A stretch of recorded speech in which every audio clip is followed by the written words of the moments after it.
There are growing fears of escalation in the Middle East after Israel responded to the rocket strike that killed at least 12 children on a soccer field in an Israeli-controlled area.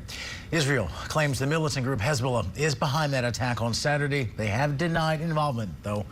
That strike being called the deadliest attack on Israeli civilians since the Hamas invasion back in early October. This all comes just days after Netanyahu traveled to the nation's capital to speak to Congress and President Biden and VP Harris. Correspondent Sarah Coates is in Tel Aviv with more.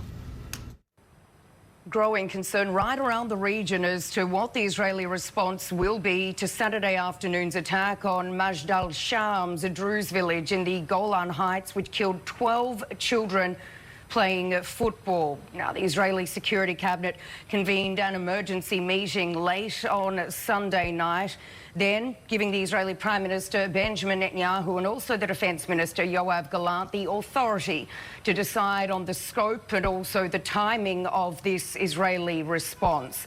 Well, it comes as world leaders are calling for calm. There's intensive diplomacy going on as they really try and de-escalate this situation. We do know that the US Secretary of State, Antony Blinken, he's held a phone call with the Israeli President Isaac Herzog, basically saying that the Biden administration is extremely worried about the prospect of the Israelis potentially striking somewhere like Beirut, which could cause the situation to spiral out of control.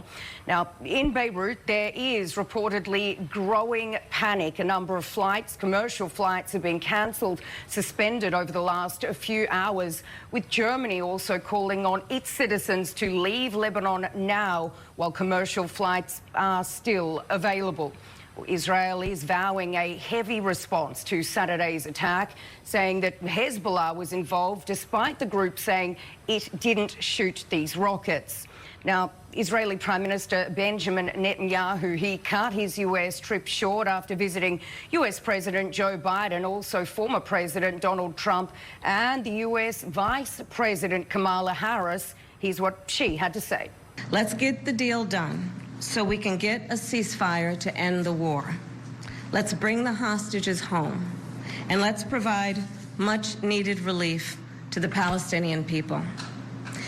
And ultimately, I remain committed to a path forward that can lead to a two-state solution.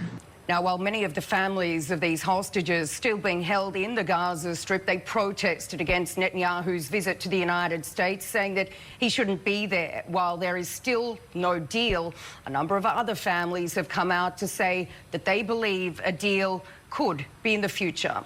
Sarah Coates, Scripps News, Tel Aviv.